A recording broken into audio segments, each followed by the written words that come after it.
Romain Villard. Bonsoir et bienvenue dans votre 21h le JT. En ce lundi 6 janvier, voici les titres que nous allons aborder tout de suite.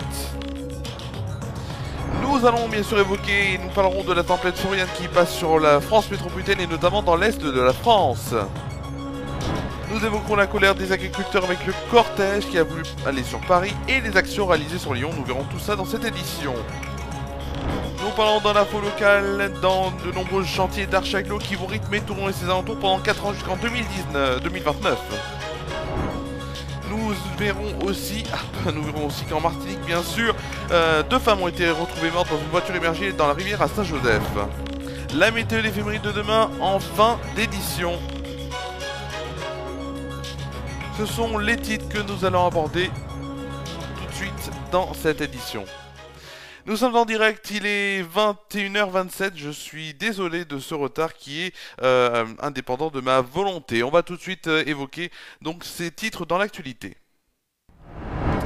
Et nous allons tout de suite donc commencer bien sûr, donc par notamment la tempête Florian, qui est donc, la tempête Florian, donc qui passe sur la France. Si vous avez ici eu de la pluie et du vent dans 3 départements, la Marne, les Ardennes ou encore la Meuse, donc ils étaient donc 3 départements de l'Hexagone à être en vigilance orange aujourd'hui pour le vent en lien avec la perturbation. Donc Florian sur la côte atlantique selon Météo France. Jusqu'à 20 départements l'ont été avant que la plupart ne soient rétrogradés en vigilance jaune dans la matinée.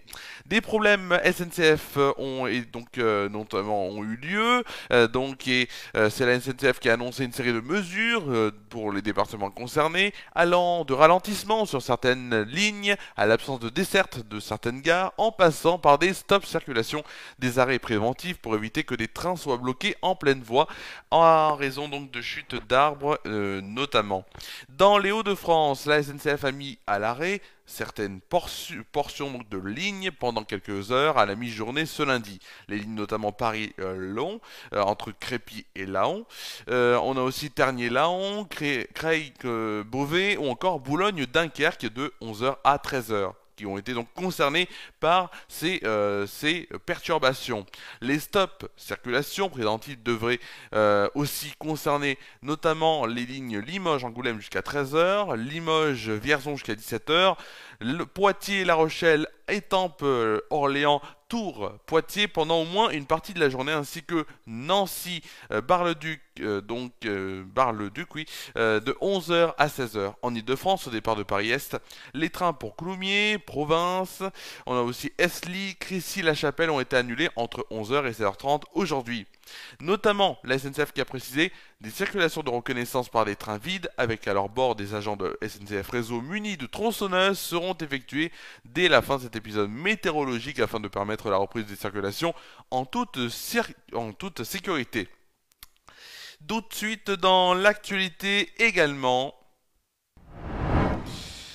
Colère des agriculteurs en tracteur ou en voiture. Des agriculteurs donc de la coordination rurale ont tenté en vain ce lundi de se rassembler à Paris, retenus par les forces de l'ordre. C'est ce qu'a notamment on a vu bien sûr sur les images d'aujourd'hui, alors que le ministre et la ministre donc de l'agriculture a prévenu que la capitale ne devait pas être bloquée un jour de rentrée scolaire. Dans la capitale même, quelques dizaines étaient présents lundi matin, venus notamment de la Marne et de l'Aube, et ont tenté de se rassembler au Trocadéro pour rejoindre l'Arc de Triomphe. Mais contrôlés par les forces de l'ordre, ils n'y sont pas parvenus. Les autorités n'ont jamais voulu nous laisser entrer. On a demandé un point de chute pour un rassemblement, mais on ne l'a jamais obtenu. C'est ce qu'a notamment déclaré le secrétaire général du syndicat, Christian Converse, auprès de l'AFP depuis le Trocadéro, réfutant donc toute intention de bloquer quoi que ce soit. À Lyon notamment, selon Lyon Capitale, 3 secteurs étaient à éviter ce lundi en raison de la mobilisation des agriculteurs du Rhône, l'échangeur A450 M7A7, la route départementale D342 ou encore l'autoroute A450. L'appel à la mobilisation a été porté par l'association Agri-Chabanière et le syndicat Coordination Rurale 69. Le syndicat majoritaire, la FDSEA, n'a pas rejoint la mobilisation mais prévoyait une action dans la journée donc sur Lyon avec les jeunes agriculteurs du Rhône. Petite info aussi, bien sûr, avant de passer à l'info locale, l'audience. L'audience, excusez-moi. Donc je disais l'audience sur l'audience au procès de Nicolas Sarkozy sur les soupçons de financement libyen de la campagne présidentielle de 2007 pour laquelle donc l'ex-président de la République Nicolas Sarkozy et 12 autres prévenus sont jugés au tribunal correctionnel de Paris a commencé ce lundi et a repris après une interruption d'1 h 30.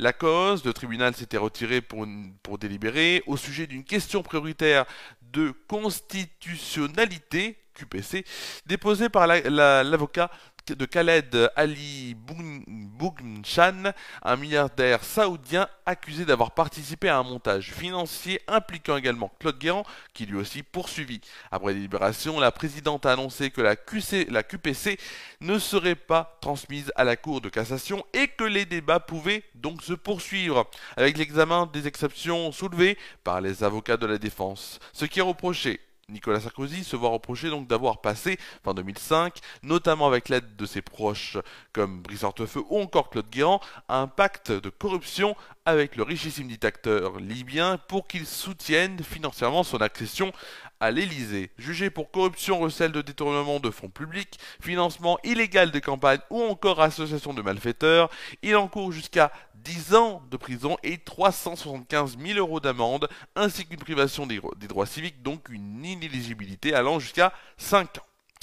On peut revenir donc à notre édition et nous allons évoquer donc notamment l'actualité locale. L'actualité locale, que de projets pour Archaglo qui va investir plus de 22 millions d'euros dans les 4 années à venir. L'un des axes principaux concerne la rénovation des infrastructures et la création de nouveaux équipements. 3 déchetteries situées à Saint-Donat-sur-l'Arbasse, Colombier-le-Vieux ou encore Tournon-sur-Rhône feront peau neuve. La déchetterie donc de Saint-Donat, seule installation trauma du territoire, sera entièrement reconstruite pour un montant d'un peu plus d'1 million d'euros. Les travaux prévus pour septembre 2025 incluront terrassement, maçonnerie et aménagement paysager. Cela s'implique la construction d'une médiathèque multisite à Saint-Donat, à Saint-Félicien et à Tournon-sur-Rhône, d'un bâtiment des services techniques et d'un nouvel accueil de loisirs à Tournon-sur-Rhône. Ces projets représentent un total de 22 millions d'euros, s'inscrivent dans une programmation budgétaire étalée pour optimiser les subventions et les capacités de paiement. Le centre-ville de Tain-l'Hermitage va aussi bénéficier d'un vaste programme de réhabilitation. L'avenue Jules Nady et plusieurs axes adjacents seront transformés avec un budget de 570 000 € pour la première phase des travaux qui débuteront cette année. Ce chantier combinant rénovation des réseaux souterrains et aménagement de surface illustre une collaboration étroite entre Archaglo et la municipalité de Tain. Archaglo ne se contente pas d'investir dans des infrastructures publiques puisque la rénovation de l'habitat reste un objectif prioritaire avec les 2 conventions récemment signées visant la rénovation de 102 logements à Tournon, et Saint-Félicien, et en parallèle le pacte Habitat pour la rénovation de 600 logements sur 5 ans, soit 120 par an. Enfin, dernier chiffre, entre 2021 et 2023, 316 logements ont été déjà rénovés, un bilan qu'on peut dire encourageant. Direction maintenant la Martinique. Direction maintenant la Martinique où la voiture a été retrouvée dans la rivière au niveau du long gué du quartier Presqu'île à Saint-Joseph. Les pompiers ont été alertés vers 16 h hier après-midi. À l'arrivée des secours, 2 personnes ont été retrouvées dans un véhicule retourné complètement immergé dans la rivière. Les victimes, qui notamment sont une femme d'une 60aine d'années et une autre d'une 30aine d'années, toutes deux en arrêt cardio-respiratoire. D'après les premières constatations, elles seraient victimes de noyade. Selon les informations aussi de Martinique la première, le débit de la rivière était plus important que d'habitude ce dimanche. Nous allons dans un instant donc passer à une des rubriques que vous adorez et nous sommes toujours en direct pour cette émission de 21 h, le JT 21 h 35, c'est tout de suite votre météo, c'est maintenant.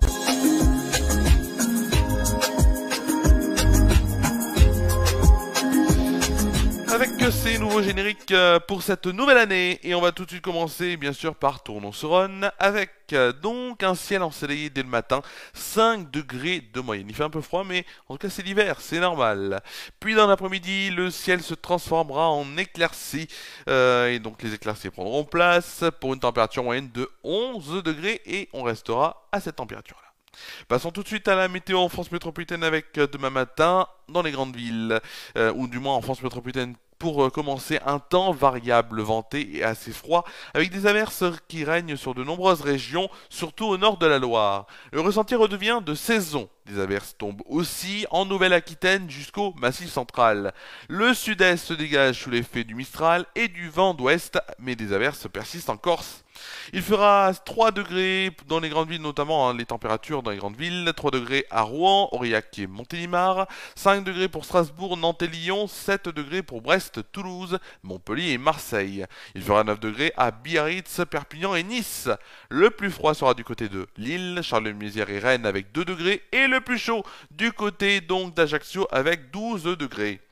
Nous allons tout de suite aller du côté donc de demain après-midi avec des pluies qui envahissent les régions de l'ouest sur l'arc atlantique. Sur le quart nord-est, des averses persistent avec quelques éclaircies. La neige tombe donc dès 1200 mètres sous la forme de giboulées, en montagne bien sûr, et le quart sud-est reste dégagé sous l'effet du vent et la Corse retrouve le soleil. Les Alpes seront donc notamment, les Alpes se dégagent aussi, les températures restent de saison. 7 degrés pour Paris, Strasbourg, Orléans et Dijon, 9 degrés à Brest et Nantes, encore 12 degrés pour Biarritz, Toulouse et Montpellier. Le plus froid sera du côté de Charleville-Mézières avec 4 degrés et le plus chaud du côté de Nice avec 16 degrés. Nous fêterons demain donc notamment les Saints Raymond et Cédric ainsi que les Saintes Raymonde et Virginie. Le soleil se lèvera à 8h17 et se couchera à 17h15. Nous gagnerons ainsi 1 minute de soleil, c'est pas mal. Nous aurons 2 dictons pour demain. Le premier, il vaut mieux voir un voleur dans son grenier qu'un laboureur en chemise en janvier. Encore, s'il gèle à la Saint-Raymond, l'hiver est encore long. C'est la fin de cette météo.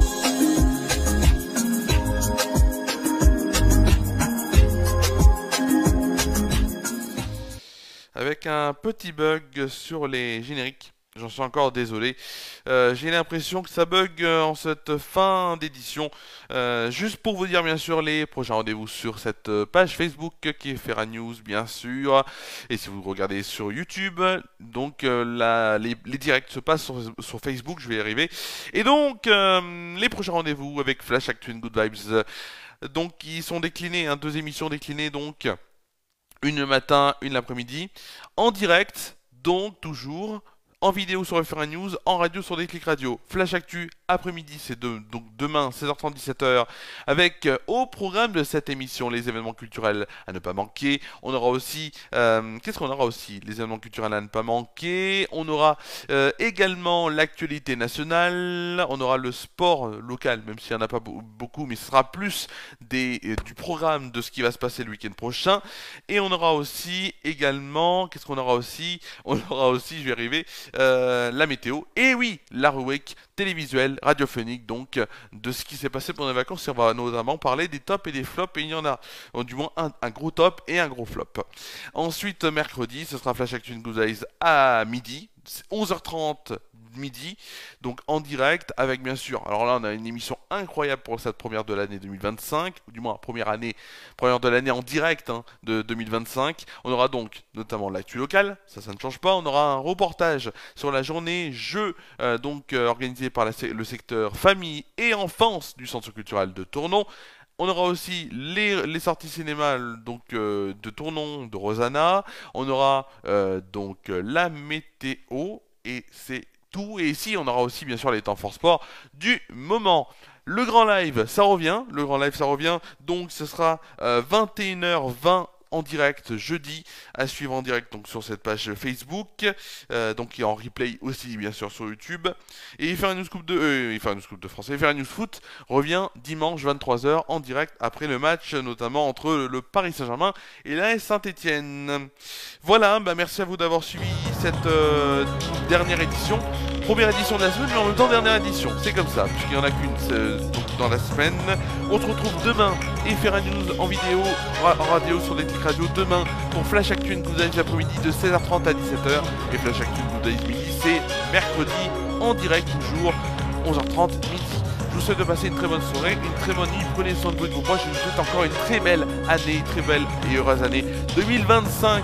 Merci à vous d'avoir suivi cette première édition de l'année et je vous dis à lundi prochain pour un nouveau jeu.